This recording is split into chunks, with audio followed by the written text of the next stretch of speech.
All right, welcome everybody with EnRitch Investment Series. This is Brent Ritchie. We are excited to kick things off. We got my family behind in beautiful Clearwater, Florida.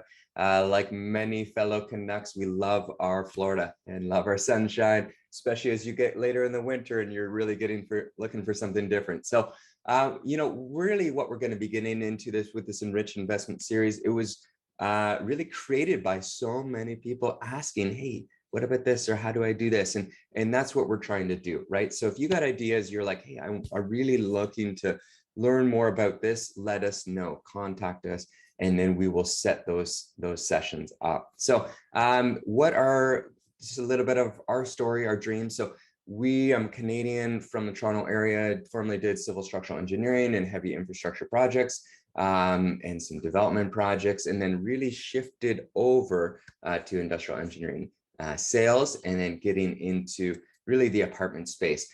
Corporate America just wasn't my gig. It wasn't for me. But so I was really looking to get out of that. And how do I do something different? And that's really where this is birthed from and where this starts. And we'll get into that later. But really what I'm asked a lot about, hey, as a Canadian, how do Canadians invest in the US, right? So there is a lot of Canadians that already invest in the US. Great, right? So it's a proven thing that already happens. Why do people do it? Is it kind of uncertainty in the banks, and uncertainty into the Canadian market? The real estate pricing is really high. Do I want to get my money into diversified places? So that's what we're going to be getting into a little bit. Typical entities people use. So you generally have yourself as a Canadian, your US investment. So these are bigger investments that we're talking about. So we're talking about, you're going to invest in part of a syndication, part of a project, your minimum investment, typically 50, 100, 150 US. So those are almost the amounts that you're looking at. And why do people do that, right? Why do, I guess, wealthy people invest in these syndications and into these projects? So something that you actually become a part owner in, you're going to, something that's safe, something that's secure, great returns and dividends along the way. And so not to mention all the bonus depreciation, cost segregation, the benefits of it. So there's a lot of great stuff to get into that we'll get into as well in further sessions. But really today is going to be talking to, okay, I'm not a CPA, I'm not a Canadian securities attorney. We'll bring those experts to you, and I want you to hear from them. But really, kind of what structure should we do? How should we set it up? How do we do it? So first, starting with the why, right? We always want to go back to the why. What are your overall long-term vision, goal, dreams? What do you want for your family? And then really from there, okay, so I am a Canadian, I want to invest in the US, or I have Canadian investors that want to invest with me in the US. What do they need to do? So typically they do not invest directly into an LLC. David Butinen, our CPA that specializes in cross-border, is going to be getting into that, but they typically have an entity in the middle, right? So that's generally, you just want to have some vehicle that's in the middle, and that vehicle depends on you and your situation. We do often see limited partnerships, like a Wyoming limited partnership or a C corporation. Those are two common things that we see, and that depends on you and your structure, and consulting with your CPA to find out what that right entity is. So without further ado, we're going to kick things off. Excited to have David Putinen here with Real File CPA. He is he spent 16 years with the CRA as a forensic tax auditor. And so a very high level CRA, and got together with a business partner. He's going to be sharing a little bit about his story. And then there's a great little special treat at the end of the webinar for you guys. So glad to bring that value to you. And for those really looking, those serious about investing, come join us on another project, and we're excited to kick things off. Without further ado, let's jump in. Good. Well, let's kick things off. Welcome, Brent Ritchie here. Good to have you all join us for one of our EnRitch Investor Series. And this has really been the product of so many countless people that have asked me again and again, kind of, hey, I guess I'll give you a little bit of background that will help understand the situation. So I was Canadian, still Canadian, from the Toronto area, and we've been buying multifamily in the US since 2017. I've had the privilege and honor of working with David Putinen, and fantastic CPA, one of, I would say, Canada's top CPAs on the cross-border side of things. He is more modest, so maybe I'll brag on him a little bit more. Yeah, we getting into the multifamily space, apartment space, specifically investing as a Canadian. Now, there's a lot of loopholes, and so we interviewed multiple CPA firms. We were probably in the 5 or 6. Spent way too much money in that process. Really trying to find who are the ones that actually know what they're talking about, know the Canada-US side, know syndications. We're not just doing single family homes, but we're into multifamily investments and development projects. And so how do we find somebody that really knows what they're doing? So through that journey, through that process, we got introduced to RealFile, heard about them from several of our investors, actually. And so started engaging with Dave, and him and Alan and his team there have been a fantastic resource for us. Let's see, David, I think you are still muted. If I can get you unmuted. So yeah, my story, structural engineer, really kind of paying too much in taxes. And I had a great advisor, David, kind of say like, well, you work in a job, right? So if you want to look at different structures or different entities in order to mitigate the tax burden, you can't do that as an employee. So it was like, point taken. Okay, so what do we need to do? And so it was looking at, okay, setting up businesses, entities, structures in order to both grow wealth and grow business. So first start off, I'm not a CPA. I'm not an attorney, right? You definitely got to consult with your CPA, consult with your attorney for specific tax situations. David is somebody who definitely knows what he's talking about on the tax side of things. The attorney side, we'll have a 2-part series, and we'll have a Canadian securities attorney who will be able to get into the nuances, the how to raise money from Canadians and not land yourself in jail. Key factor. So that's just a little bit of caveat. A little bit of our background. So we specialize in creating simple passive cash flow opportunities, working hard to make your investments work hard for you. So we buy and develop existing apartment communities, creating safe, stable, high return opportunities for investors. Our leadership team has decades of real estate experience, localized knowledge, insight, and relationships. And collectively, our group has owned, managed, and operated over $250 million in real estate, over 2,400 units internationally, with apartments, commercial, residential, and land. So you can find more about us at enrichinvestments.com. You'll have that in the show notes as well. But the main excitement for today and the main reason for this meeting is David. So he spent 14 years as a criminal investigator, forensic auditor, and training lead for net worth assessments at the CRA, Canada Revenue Agency. So he was a high-level CRA tax auditor. David is the firm's go-to person on tax matters, trusts, rollovers, corporate structuring, cross-border, which is obviously what we're getting into here, and complicated tax rules are just a few of the areas that he routinely helps RealFile, so that's his firm, CPA clients navigate through so that reviews, audits, and reassessments are avoided. Not to mention, of course, that he loves to talk to CRA on our behalfs, which we love that too. So without further ado, I'd like to introduce you to David. And if you're able to give kind of a little bit of background on your company and maybe some of the story starting the company. Sure. Yeah. Thanks, Brad. Brad. Am I unmuted here? You are good. Okay, good. Right. So look, our firm has offices in Canada and New York. So I want to point that out first of all, because most of the people on here are looking to invest in the US, clearly. And there are all kinds of pitfalls that you can run into if you don't do this correctly. And that sort of is the genesis of our firm, RealFile CPA. My partner, Alan Ming, has been a CA for over 25 years. He was with Deloitte and Touche, as it was known back in the day. I was a CRA auditor, and we knew I guess it's going on 8 years now, we knew that there was a really underserviced section of accounting, and that was the frontline real estate investor.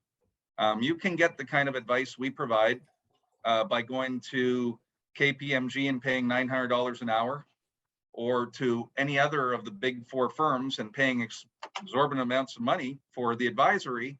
But there's nowhere, at least when we came on into this sphere, that you could come as a beginning grassroots investor wanting to get very important questions like, how do I structure something? How do I avoid double tax? How do I make sure my kids get the money when I die? How do I make sure my retirement is funded in a tax efficient way? You couldn't get those answers without going to the big four firms. So that's the genesis of our firm. Alan and I came together and said, hey, you know what? There's an opportunity here to provide the frontline and small and medium-sized investor with advisory. And, we've been pretty successful, first in Canada. And then I was just looking through some of my old PowerPoints. In 2016, we were telling people, go to the US, go to the US. We can name 7 markets right now today, as of 2016, that were better than any market in Canada. And that was when Canada was starting to boom. US residential rents were climbing faster than they were in Canada. They were climbing faster, in fact, in the US than they had at any point in the last 20 years prior to 2016. That's only accelerated, guys, since 2016. As a CPA and providing advisory to clients, we don't necessarily tell them pick investment A over investment B or this or that, but we do know where the successful people that we see are generating their income. And right now, all the successful businesses, corporations, small and medium-sized investors that we have as clients are going to the US if they haven't already done so in the last little while. So, our cross-border expertise comes in very handy. We're a small and lean firm, but really what you're trying to do as an investor is get the advisory that will set you up so that those pitfalls are avoided. Okay, that's it. Awesome. That's my spiel. Awesome. Well, I mean, we speak firsthand account that we have been the benefactor of that. And yeah, for sure, we had one of the firms, wasn't one of the big four, but definitely a bigger firm, and they wanted a $2,200 retainer just to write an opinion letter on what entities we should set up. And so, yeah, some of them are more appropriately structured for your medium, large businesses rather than for your individual investors. Hey, I'm a Canadian investor. I want to invest in the US. What do I need to do? Right? Those firms are not the right avenue for that. So that's awesome. I appreciate that, David. So yeah, obviously our conversation today is all about invest in the US, Canadians investing in the US, structure. How do we do that? And so hopefully, at the end of this, we'll kind of break that down and simplify it. Generally, there's, usually an entity in the middle, a Canadian investor entity in the middle, and then you're able to invest in the US. So there's usually a couple forms to fill out, a little bit of money involved in that. But yeah, trying to, I guess, simplify what is can be a complicated topic. So maybe let's get into, yeah, you kind of talked about investing in the US, what you commonly see, why people do that. I mean, explosive rent growth. We look at business and landlord friendly markets, right? So that's primarily where we focus. And so a lot of tax, I guess the rules kind of favor the renter more in the Toronto area versus if you're in, Florida or Texas or different states that have been highly beneficial for a business owner, which helps you as an investor in order to mitigate the risks on your side. But maybe, yeah, just investing in the US. I don't know if there's any other, I guess you see a lot of Canadians and a lot of, especially more recently, you were talking about a lot of Canadians kind of looking to invest in the US and then prices, of course. I don't know what the average cap rate is in Toronto for multifamily. In Toronto for multifamily, well, you're sub 3% anyway. Yeah, which has been, I mean, sub 3 for a while. And so, yeah, I mean, now value add multifamily in the US is starting to compress, and we're kind of seeing those rates as well. But definitely, very high cost per door. So maybe common entities, let's talk about that. So what do you see often? Let's start simply as a, hey, I got a Canadian investor. They got, 100, 200, 300, 400, 500,000. They've enjoyed the equity rise on the market, and now they're looking to deploy that into maybe a different asset class. What do you see as common entity structures that an individual Canadian might use? Right. So the United States has lots of opportunities to structure yourself in ways that you can't in Canada. They have LPs. Well, we have LPs, but they have double LPs, triple LPs, hybrids like LLCs. Obviously, they have C corporations or profit corporations, but they have S corps. So there's all manner of different kinds of entities that you can utilize to invest in the U.S. And there is no one size fits all kind of template here for the investing. And a lot of times it's about picking your poison. I'll give you an example. The absolute easiest way to invest in something in the United States is to be an individual. Go be an individual, invest in the US, okay? You have to file usually just one US foreign tax return. You bring it back to Canada. The tax treaty says we will give you credit for any tax you paid in the US, and in the end, that's only one tax you pay, okay? And one US filing.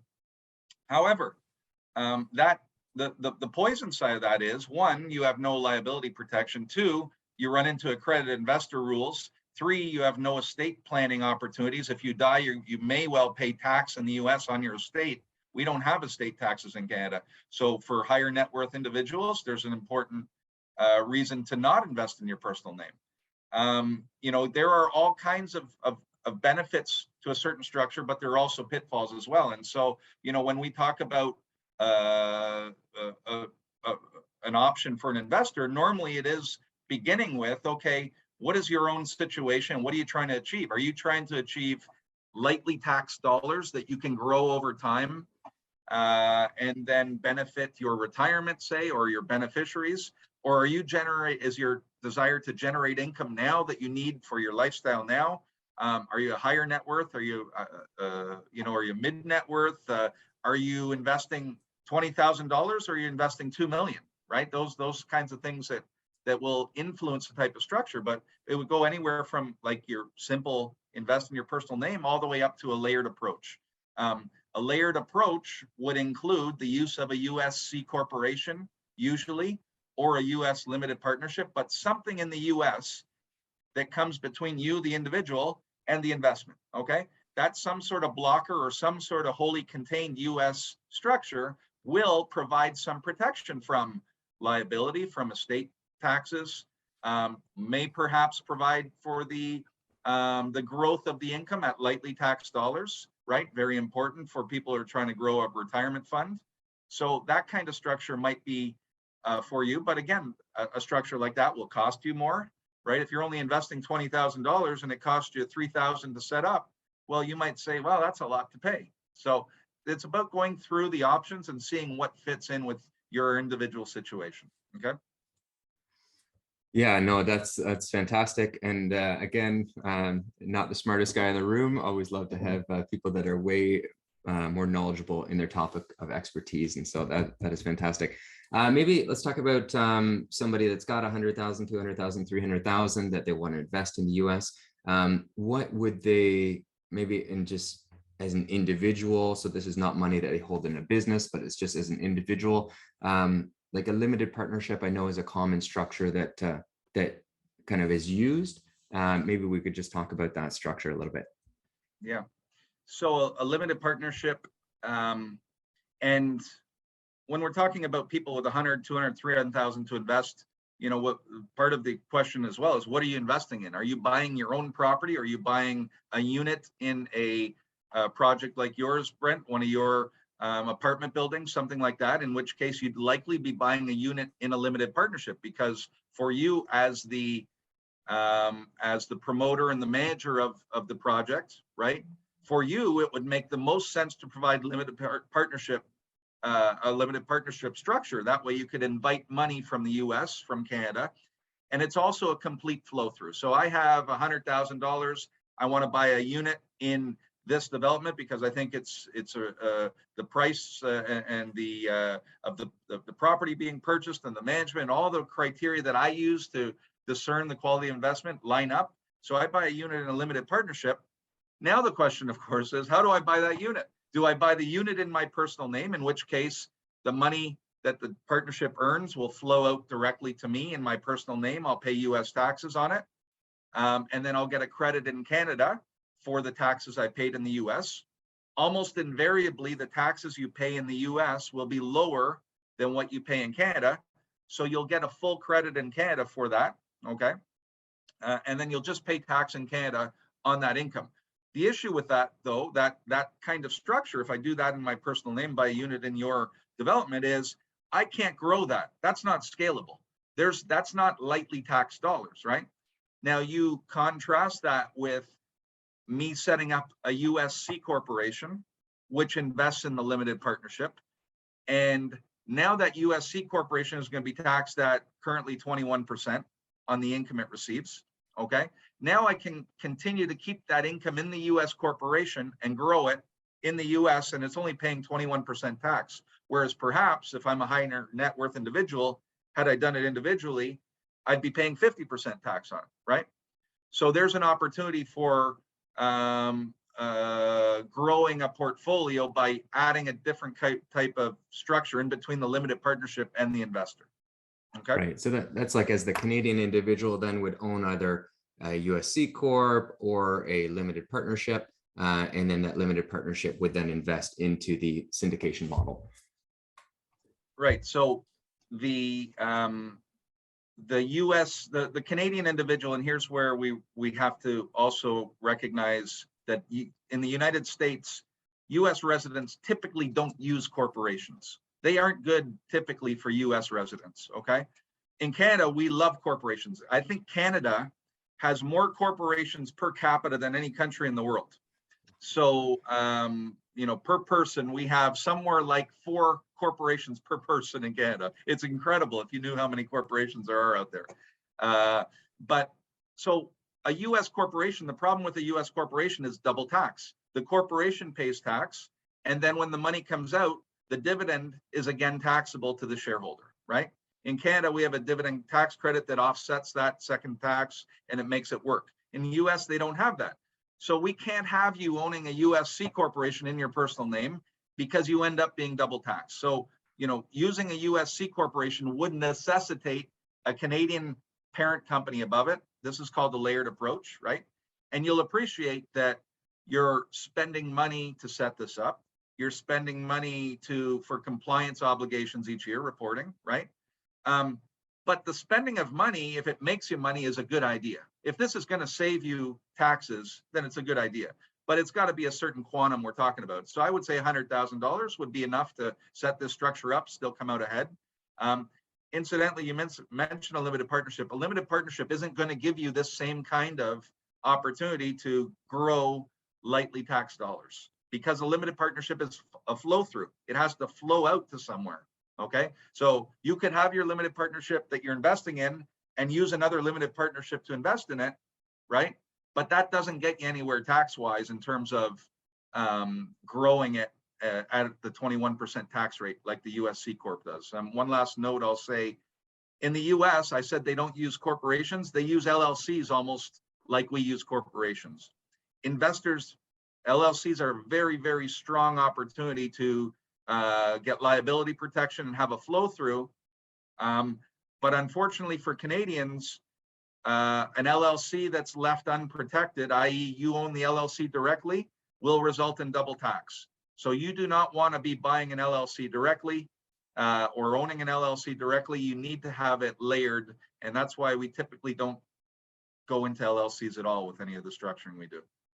Yeah, so just to recap on that, LLCs are probably one of the most common vehicles that are used in the US that we see kind of as syndicators setting up, owning, setting up the entities.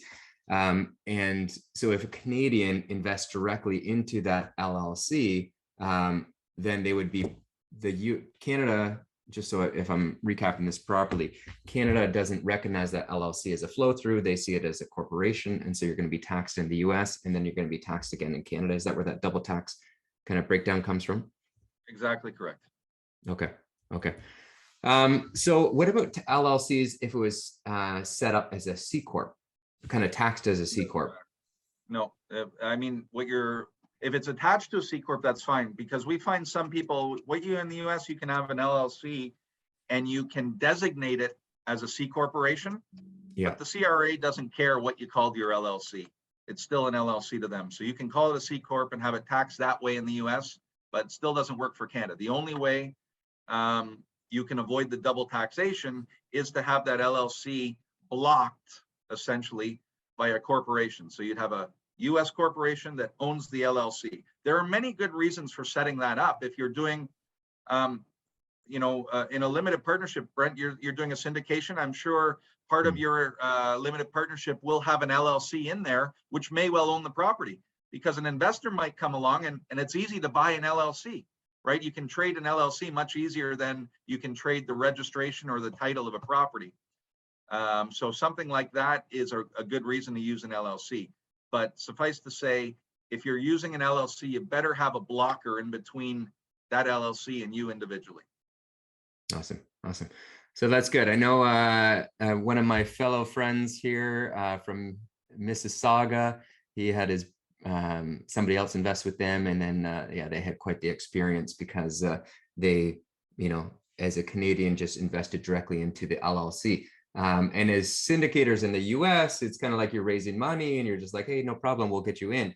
But there are major implications for that. And so just word of caution for our fellow syndicators out there to make sure if you're bringing any Canadians in, that they're not just individually investing into your LLC. Otherwise, come tax time that following year, you're going to have some very unhappy investors. So maybe let's talk about, so one of the benefits of US real estate investing is right now we have bonus depreciation, cost segregation. So simply, if we had a $10 million building and we had in the US, they depreciate that over 27 and a half years.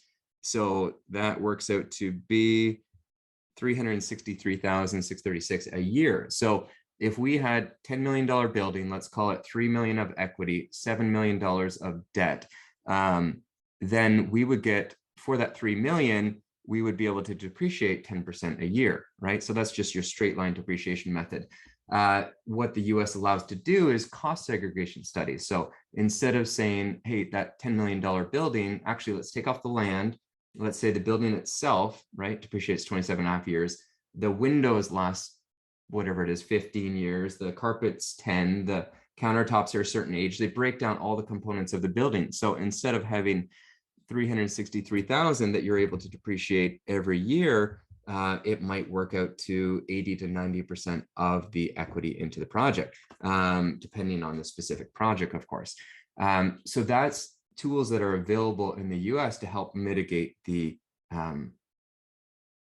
tax burden that you might have for that, right? So that's the tax benefits. But I don't believe, and love to have you comment on, I don't think that all translates cross-border, right? So you were talking about if it's a limited partnership, that's a flow through, and that's got to go somewhere. So I don't know. I guess my question is, with those tax benefits, I don't think Canada recognizes them the same way that the US does. So I guess how does that cross and how does that translate? Right. So effectively what you're saying is that by using a non-cash item, right, what we call depreciation, you are reducing the income that the property generates in a year. Why is that important? Because now you can pay your investors money as a capital repayment, okay? You're giving them money each month or quarter or annually that they won't end up having to pay tax on in that year. They will have to pay tax on that down the road, but they won't have to pay tax on it in that year. That's essentially what we're doing with a non-cash item like depreciation. And the fact that we're getting an even bigger opportunity for depreciation by using a cost segregation study just means we can get more and more out in the early years and not pay tax on it in the US, right? Some caveats here. One, if you're selling the property in 5 years, it's not that big a deal. it doesn't do much for you. In year 5, you're going to have a big tax burden, so you better be ready for it. Okay. And 2, as you said, you better have a Canadian CPA who understands the tax border issue here, because in Canada, you can't create a loss using depreciation. In the United States, you can create a loss using depreciation. I shouldn't say in Canada you can't. You can't create a loss unless you're in the business of real estate. Okay, so for your personal, and we see this routinely, you invest in a partnership. At the end of the year, you'll get what's called a K1 slip. Okay, that K1 slip will show your distributions for the year, the income that the property actually made after the depreciation, etc., and what your share of that income is. And you take that K1 slip and you report it on your taxes. And if it's a negative, then you reduce your taxes in the US. That is, if your net income is negative, which it might well be because you have a big depreciation amount, then you're going to get a refund of taxes in the US that you may have already paid. If you have no other taxes to pay in the US, it's just a loss you can carry forward. The problem we see happen, though, is people take that number unadjusted off the K1 and come back into Canada and report a loss in Canada without adjusting it. Okay. And that's incorrect. And when you get reviewed by CRA, you're going to have a penalty and interest to pay and all those terrible things that you want to avoid. So that really is the issue there. I recommend, and you know, when you're going into these projects, clearly part of this, the partnership agreement, etc., is a stipulation of how long the term of the project is expected to be. When a project is 3 years or less, I don't even recommend cost aggregation study. So it's really after that point, 3 years and more, that it really makes sense. For the reason that the amount that you'll have to pay at the end is actually a lot bigger than you think it'll be, because you got tax-free income all the way along. Okay. Right. And maybe that's part of the overall kind of bigger structure strategy, you know, kind of how you're going to do things there. Because I know, I guess you could use future projects, future depreciation to offset maybe those taxable events, but you're effectively kicking the can further down the road. Yeah, depreciation is great. I mean, the first rule as a tax planner is defer taxes to later and take your credits now. Take your refunds now. Any money you can get now, take it now, and defer anything you have to pay till later, right? That's kind of the tax rule that we start with. Now you smooth that out a little with the anticipation of what might my tax rate be in that year, where might it be an opportunity to be in a lower tax bracket, etc. But certainly when we're talking about a limited partnership, clearly you, Brent, you know, as the general partner of that, will want to make that decision to, hey, it makes sense for us to defer this as far as possible using those non-cash items, because it's great to be able to give people tax-free money each year, right? Give them withdrawals of their capital and not have to pay any tax on it. Everybody feels good about that. For sure, for sure. And there's a whole kind of sidebar conversation with the US and investing through IRAs, right? Self-directed IRAs and depreciation offset. You get a taxable event on the debt portion of the gains. So there's definitely different nuances with that. And so I hope everyone's hearing properly for this. Consult with your tax professional, consult with your tax advisor, definitely come up with a strategy on what makes sense, what works best for you and your individual situation. Maybe, so, okay, ongoing costs. So we're our Canadian investor, I guess let's call them, you know, they got 100 to 500,000 ready to invest. Then they typically, instead of investing individually into the entity, then they want to have a entity set up, right? So maybe that's a C corporation, maybe that's a limited partnership. Really depends on their plan and their growth and what you're discussing. Maybe ongoing costs, reporting, just maybe help us understand what would be required there. Right. Yeah, and one other structure I should have mentioned by now is a trust. Okay, a trust is a very powerful structure we have in Canada, which provides a lot of opportunities to make sure income you earned is conserved with your family and doesn't get leaked out to creditors, to marital breakdowns, to any number of other factors that otherwise would happen if it was earned in, or if assets or income was earned in a corporation or personally. So trusts often form part of cross-border structures. In terms of the costs, I mean, setting up these kinds of structures can run anywhere from, setting up a basic investor comes to us with $100,000 to invest in a U.S. limited partnership. We say, well, what are your goals? Well, I don't necessarily need to generate income in the next 5 years. It's probably longer term. I want to grow this. So we know, okay, we want to defer taxes as best we can. That includes recognizing what the depreciation of the partnership will be. And maybe we set up a USC corporation with a Canadian parent company, okay? What we'd say is a gold standard for that scenario. You're probably looking at $3,500, $3,600 to set that up. And you're looking anywhere between, depending on how much activity there is, $1,000 to $2,000 a year to file taxes, right? Not $1 million, but not zero either. And frankly, if you're investing in the US, you're not going to be able to do the taxes yourself. Maybe in Canada you can, personally, but I would stay away from trying to do your individual taxes in the US if it's the first time you've ever done. Oh, I'm so sorry. I just here, David, if you want to unmute yourself, I was seeing that another gentleman, sorry, Samantha's actually got that. I made the mistake of trying to admit somebody and then it cut you off. So sorry. C corporation, yes, definitely having a tax professional set it up, specifically dealing with the taxes in the US. Is that correct? And the reporting of a US reporting of a tax return, a corporate return, I mean, we charge between $3,000 and $5,000 for a corporate year end here in Canada, an active business, $3,000 and $5,000. Your US corporation probably isn't that substantial that has so much stuff going on, right? It might just be a K1 investment from the US. That might all be all it is. And you don't need that level of financial reporting and statements, etc. So it might be $1,500, right? Which is more than zero. But the point I was making about US compliance, guys, it's no joke about the IRS being way more severe than the CRA. They really are. And not just that, but the penalties are more severe. You get penalized for not filing a tax return, okay? If you don't, even if in Canada, if you don't owe, you don't have to file a tax return, especially a corporate one. You don't have to until they give you a request and a demand. In the US, if you're a corporate tax filer, you will be penalized for not filing a tax return. If you are a foreign reporter and you don't file one, the penalties can be pretty severe.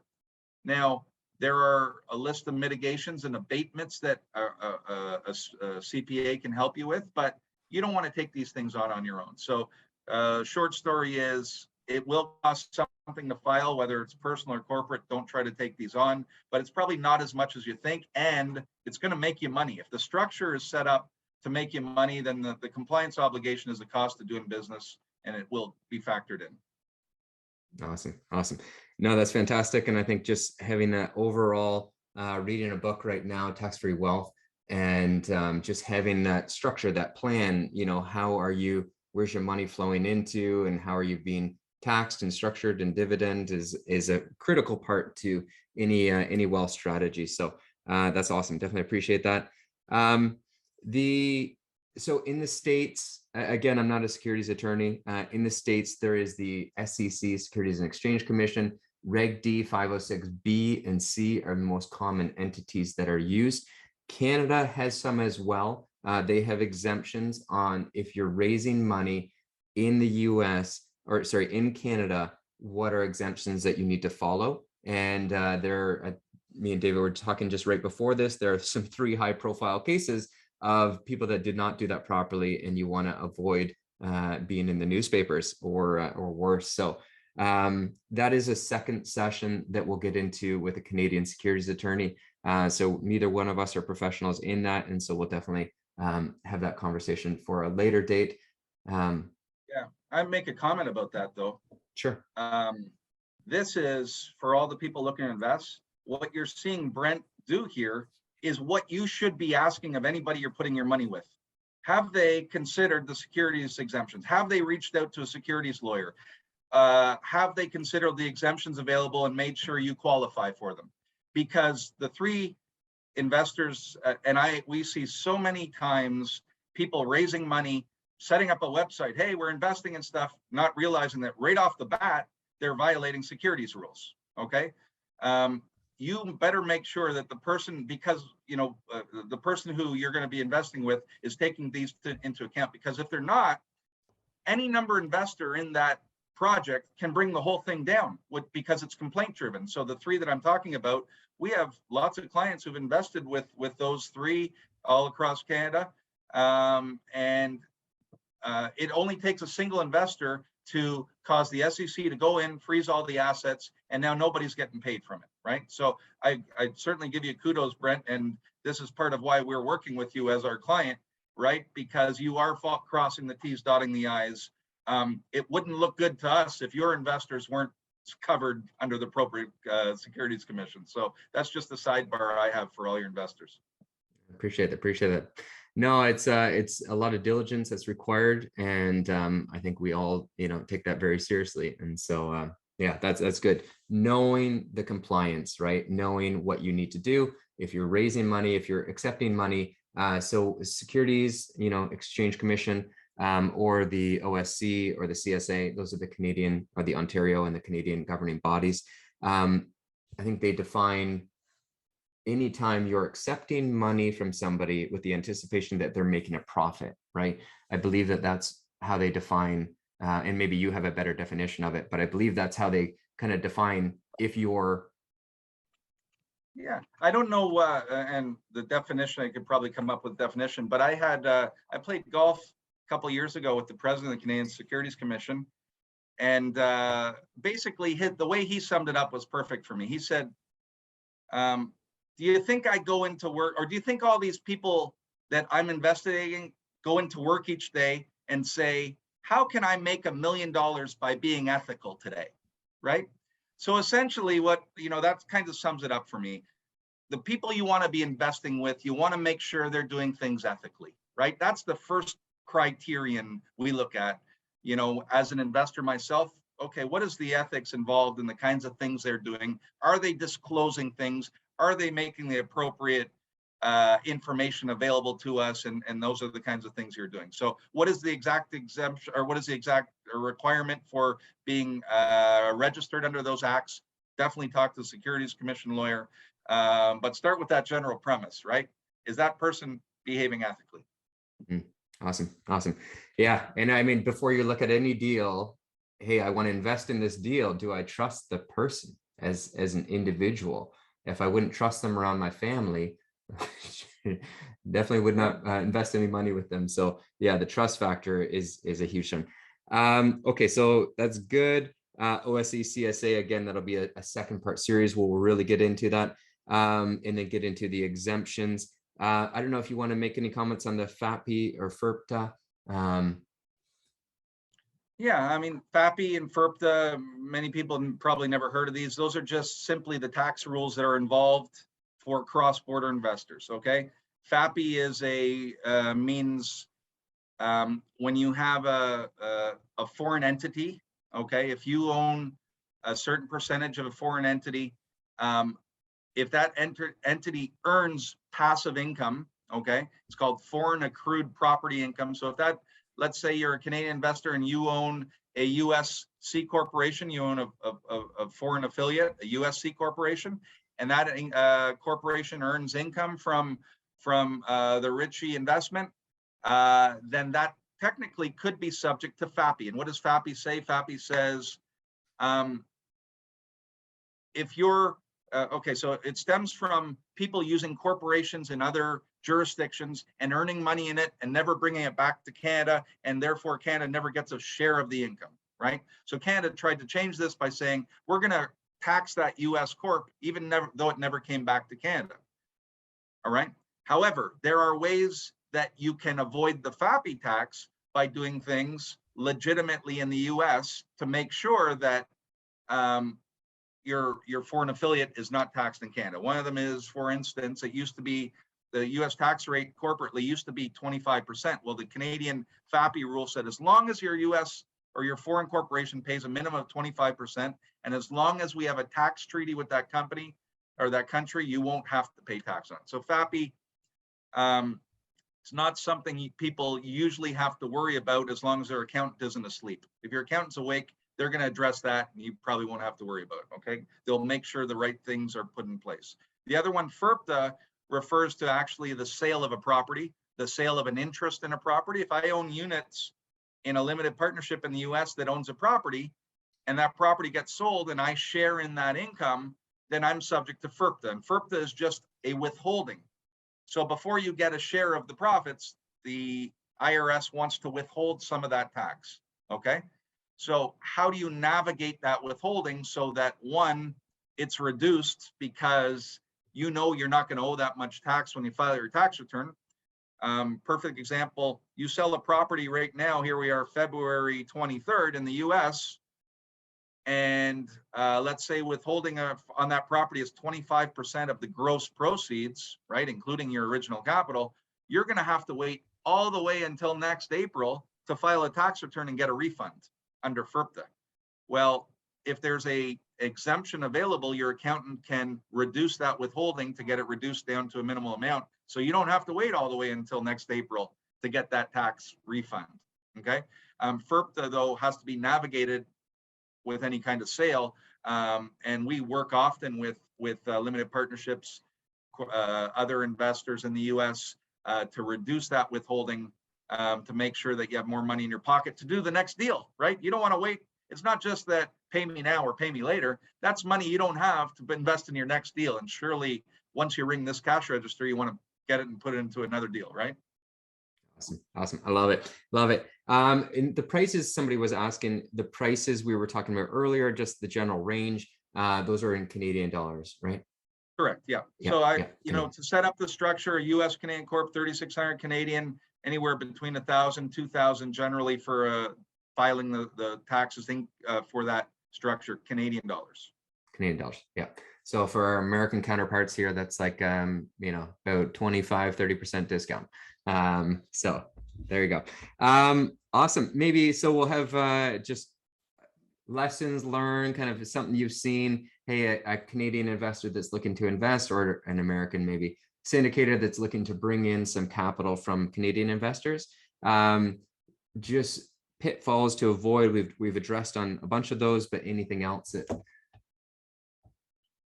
Yeah. Look.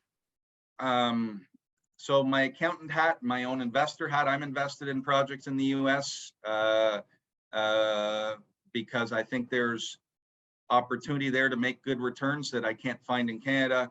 But it really comes down to the management, right? There's lots of real estate for sale out there, but who can manage the project effectively, and that's what you put your faith into, right? Have they done it before? What's their track record? It's one thing to write down what the projected returns will be, and it's another thing to actually execute. So as investors, and just giving you my own opinion, look at the management as much as anything else, and how well they've done in the past, and that should give you some indication of what the next one will be like.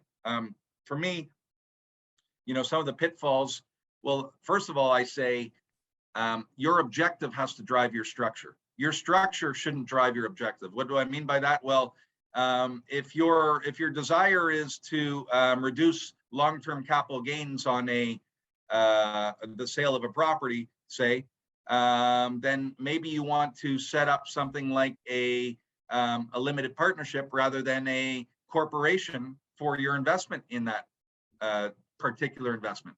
I don't know you have to know what that investment is going to be paying, right? At year 5 or over the course of the investment. So it's an analysis of the project to see, okay, it's going to pay capital gains, or it's going to pay income, or a hybrid.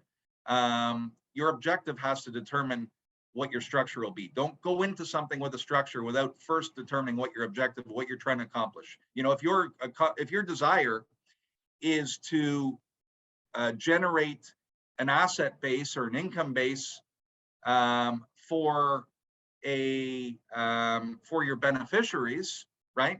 You don't need it now. You make enough. You're doing fine, but you want to grow these assets and leave it to someone, well, that's a much different type of structure you're going to put in place. And if you put a different one in place than, say, a trust structure, let's say you put a, I don't know, a personal name investment in place rather than a trust, well, now you're not getting the results you want, right? You're not able to pass that income and those assets along to your beneficiaries in a tax efficient way. Let me see some of the other, I made a couple notes here on pitfalls, but where are we here? Yeah, so, you know, being organized is a huge part of this. That's needless to say. The fees are too great or the penalties are too great in the US to not be organized. Your IRS obligations, you have to recognize that's a different country. And in fact, even trying to contact the IRS as a Canadian is a challenge, okay? So you want to minimize your involvement with them as much as possible by one, filing timely and keeping things straight ahead, not super complicated for them to understand what's happening, okay? And that generally means having a return filed by a CPA who has a professional tax ID number, which the IRS will look at and give some credibility to, okay? Making sure that you're providing your investment promoter or manager or whatever the case might be with the appropriate withholding forms. Okay, so I'm going to make an investment in your limited partnership, Brent. I'm going to say I want to invest $100,000, and by the way, my account has already filled out my withholding form. Here you go, so that anything that I'm owed or paid yearly from the partnership will be subject to a reduced withholding, and everything lines up. Without these types of templates in place or these things in place, you may get less than you think you should be getting and have to wait all the way till the final the next April to get your refunds. Okay. The next part of this, the pitfall, certainly how it flows to Canada. It's one thing to be invested in the US and how to make that flow to Canada to reduce the overall tax burden. The final thing I will say, and this seems maybe coming too late in all of this talk, but the final thing I will say, after having said all about the pitfalls and the structures and the IRS and all those, the final thing I will say is, do not avoid investing in the US because you think it's complicated. Okay, that's the one thing that I see people do. They'll buy a property, an income property in Markham, Ontario, that will never cash flow for them, cost them money each month. The cap rate is 3%, and they'll be out of pocket for the $400,000 down payment that they could have taken and invested in the US, avoided all the complications because they had a reputable CPA acting for them, and returned income on that every single year because it's a much better investment. So do not avoid investing because there are things you've got to do it correctly. Simply get the right people on your team to make sure you do it correctly, because if the returns are there, then that's the right place to go. Awesome. Yeah, no, that's good. I know. I hope we're not scaring everybody away. You know, it's just more the right team, like David mentioned, having that right team, the right people that know what they're doing and that can help you navigate through. So we just got a couple minutes left. We'll have a few questions. You guys can type them into the chat box. We had a few people joining us later too. So this will be recording. We'll have available to everybody that registered here. And then actually, David is super generous and offered a consultation. So with anybody that are existing investors or really looking to invest with us, then they can contact Melanie, MELANI at realfile.ca, and she'll help and set up a consultation. Obviously, it is tax time right now. David's schedule is extremely busy. It took a long time for us to work out this time as well, but Melanie, MELANI at realfile.ca, and then you can set up a consultation. I don't know, David, you want to mention anything there on that?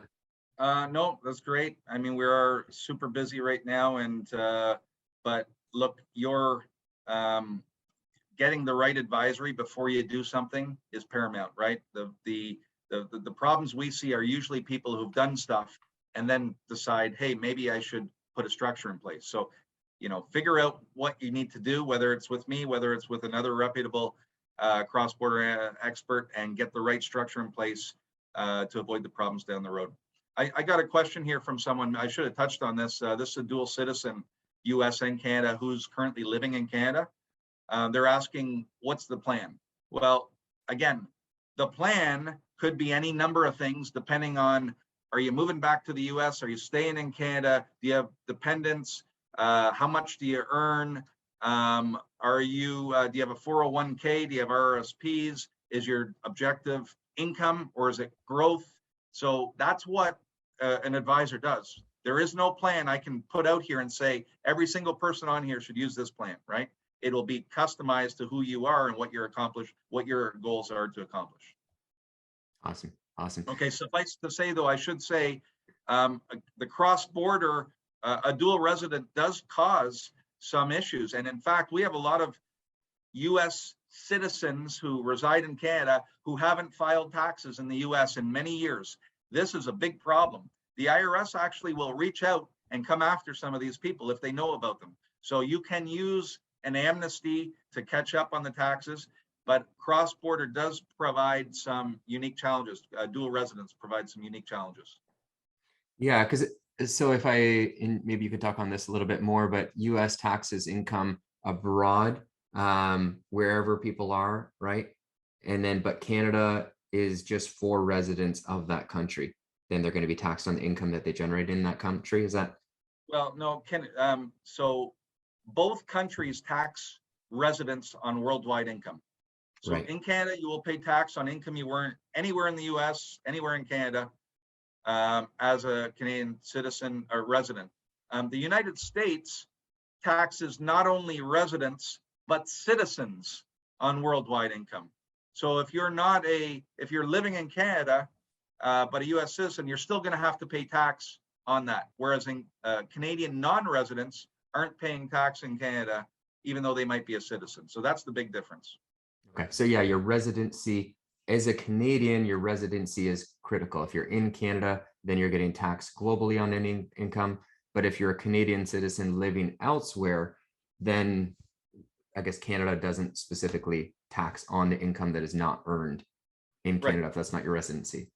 If you're not a resident in Canada, you won't pay tax elsewhere, correct? Right. Another question, raising money from US citizens. So again, we like using limited partnerships.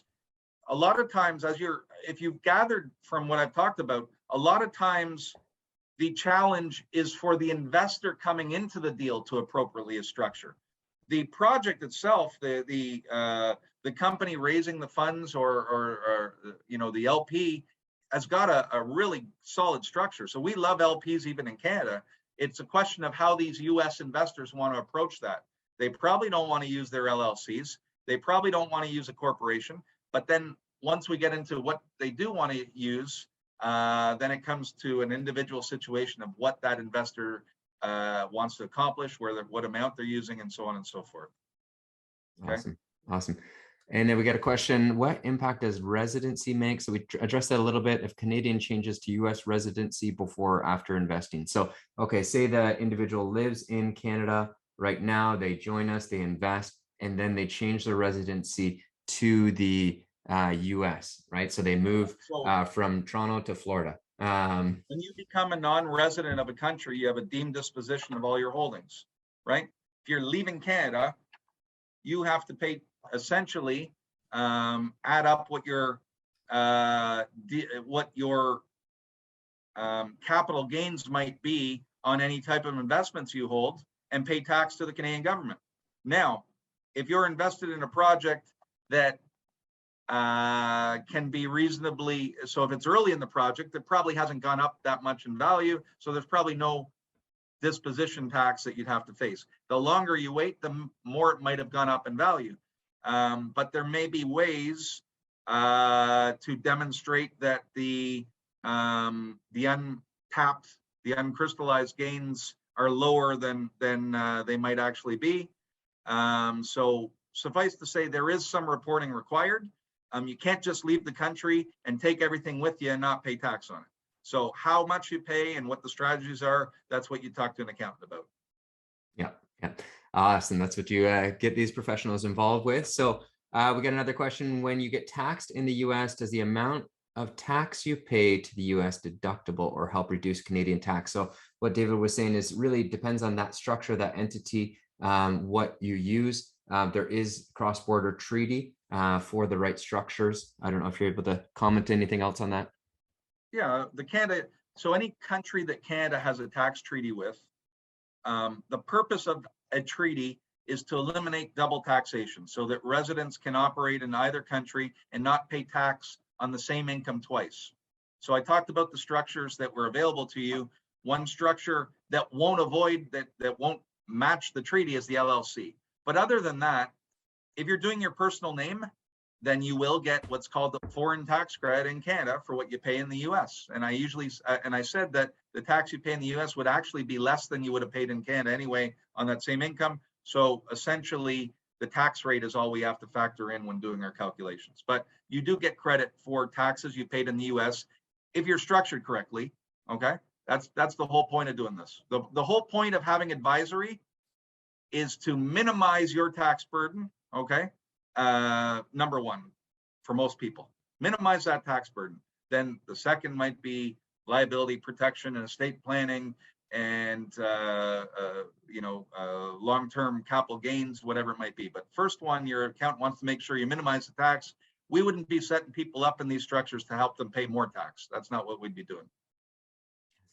That's great. Awesome. Yeah, we might have time for one or two more questions. Very much appreciate the time. So again, if anyone is really interested in reaching out to RealFile, engaging with them, seeing if there is a good fit connection, really, and it's creating that strategy structure in place. So Melanie, MELANI at realfile.ca is the website or is the email to connect with. The website is realfilescpa.com. Sorry, realfilescpa.com. Wow. Is the website? Yeah. Yeah, perfect. But Melanie's email is realfile.ca. Okay, so yeah. The website again is realfilescpa.com. Yeah. And you can find out more about these fantastic gentlemen. Okay, so I'm a Canadian. How to invest as an individual in US deal. So it really does depend on your structure, your entity, your goals, what David was mentioned. I don't know if you want to make any other comments on that, David. No, but look, there's nothing stopping you from investing in your personal name, but I would have a conversation with someone first, right? Before you do that, it might well be that that's the right thing for you to do. If you're investing $25,000, it's too much money to set up structures to do this kind of stuff. It's going to cut into your profits. And the goal is to make money. So it might well be to do things in your personal name, but it's a good idea to talk to somebody and make sure you're doing it the right way, because you might be able to get more money in your pocket by doing a different structure, right? That's what you ultimately want to achieve. Yeah. And then just clarification, in the syndication world, not to invest your individual money into an LLC that owns the project. But if you're buying an individual house or something like that, then maybe that's what you want to look at. So awesome. Well, hey, respectful of the time, really appreciate everything that you've shared here with our audience and our guests, and hopefully I know everyone has got a lot of this. I certainly have too. And so yeah, anybody looking to connect, Melanie at realfile.ca, and then realfilescpa.com is where you can find out more information about this wonderful group. Thank Perfect. you. Thanks for all right. Thanks very much, David. Hey, Brent Ritchie here. Thank you so much for joining us on the Rich Investment Series. We're going to have more and exciting new ones coming down the line. So stay tuned and let us know if there's something else, somebody else that you're looking to have content here, what you're looking for. So glad to connect and bring that to you. Yeah, we're constantly filtering through countless opportunities for both new and existing multifamily assets. So if you think you got something, looking for a great partner, reach out and let's connect.